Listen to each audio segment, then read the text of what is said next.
On vous apprend à avoir honte de vous-même, de votre culture, et d'adopter la culture, la civilisation du dominateur, qui est le blanc, qui est le français.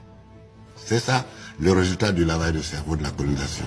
Avec les livres que nous avions en plus, tous les livres magnifiaient normalement le colonisateur. Puisque d'abord c'est lui qui écrivait les livres. Et donc on entrait dans l'histoire à travers les livres.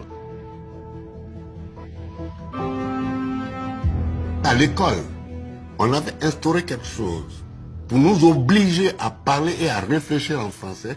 Si un de vos camarades vous surprenait à parler votre langue maternelle, en l'occurrence le Sonofo, qui est ma langue maternelle, il vous dénonçait à l'instituteur et pour vous humilier, on vous accrochait un crâne d'âne au cou. Pour que tous vos autres camarades de la cour de récréation disent hé, hé, regardez le vilain, il a parlé Sonofo, il ne parle même pas la langue des civilisés. Et le gamin que vous êtes, on vous apprend à avoir honte de vous-même, de votre culture, de votre civilisation. Et donc à la renier et d'adopter la culture, la civilisation du dominateur, qui est le blanc, qui est le français. C'est ça le résultat du lavage de cerveau de la colonisation.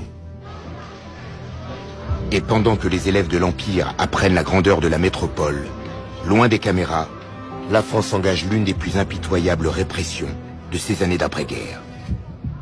Des événements longtemps ignorés des manuels d'histoire. Cette histoire a laissé des traces indélébiles dans les cœurs et dans les âmes. Je proclame l'indépendance. Le temps des colonies n'est plus, mais les blessures restent vives. Dans les profondeurs brûlantes de nos âmes opprimées, germe la graine de la vengeance. Des siècles de souffrance et d'injustice ont nourri cette flamme qui ne demande qu'à s'enflammer. Nous avons été bafoués, exploités, réduits en esclavage, mais notre dignité demeure intacte. L'heure de la rétribution approche, où les chaînes de l'oppression seront brisées et où nous prendrons notre revanche sur ceux qui nous ont asservis. La vengeance des Noirs africains ne sera pas un acte de violence aveugle, mais un cri de justice, une affirmation de notre humanité et de notre droit à la liberté.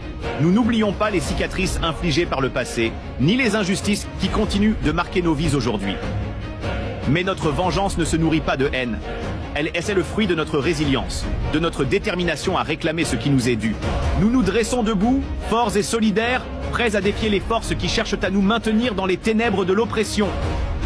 Notre vengeance sera notre victoire, notre renaissance en tant que peuple libre.